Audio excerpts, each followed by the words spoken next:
5 minit dah. Bismillahirrahmanirrahim. Saya Muhammad Ilham. And today saya akan memberikan tazkirah mengenai isu yang sedang melanda di Malaysia khususnya dan di dunia amnya, iaitu mengenai dengan masalah ekonomi dan kekurangan bekalan makanan yang berlaku pada masa ini.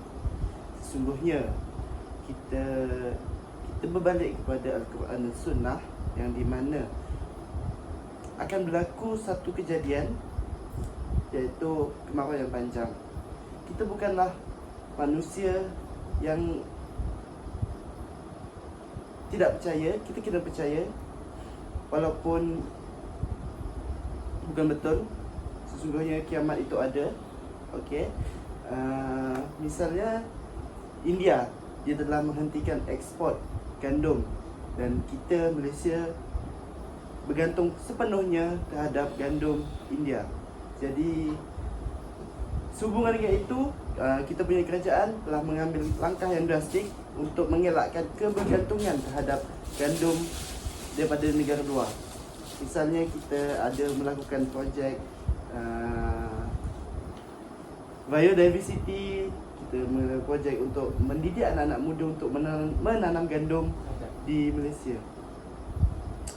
Selain itu juga mengenai inflasi di Malaysia. Seperti yang kita tahu, inflasi berlaku dan kerajaan telah meningkatkan kadar faedah sebanyak 5%, 3.5%, iaitu pada PKP yang lalu 2.5%, tapi dinaikkan faedah sebanyak 3.5% menjadikan 5%. Hal ini sebab untuk mengelakkan rakyat membelanja, untuk menghadkan perbelanjaan rakyat, itu mengurangkan kuasa beli pengguna. Hal ini dapat meningkatkan kuasa ringgit Malaysia.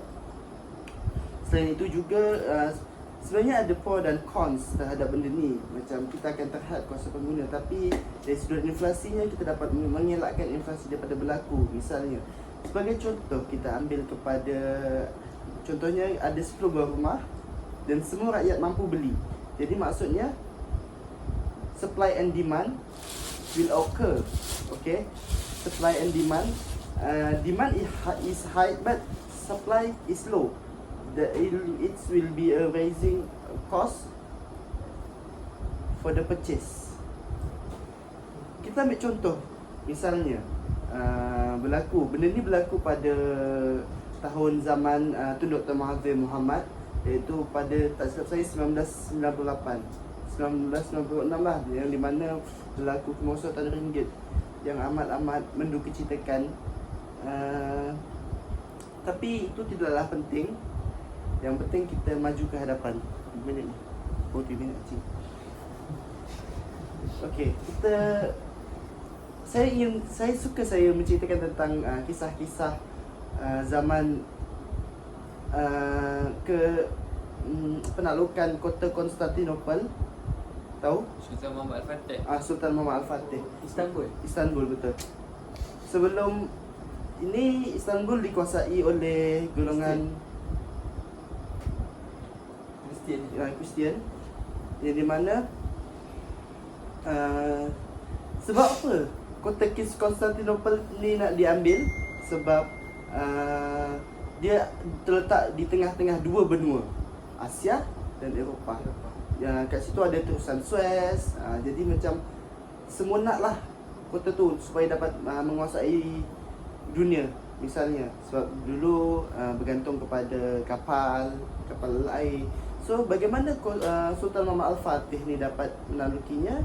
Sebab dia strategi yang berkesan untuk menalukinya, iaitu menyerang di atas darat, di atas bukit dan di laut. Ni puak Kristian tu tak tahulah. Next kita akan berceritakan tentang Mustafa Kemal Atatürk. Di Turki juga, saya suka ambil di Turki sebab dia banyak kisah-kisah yang boleh dijadikan tauladan kepada kita. Misalnya Mustafa Kemal Atatürk ialah manusia yang bertanggungjawab dalam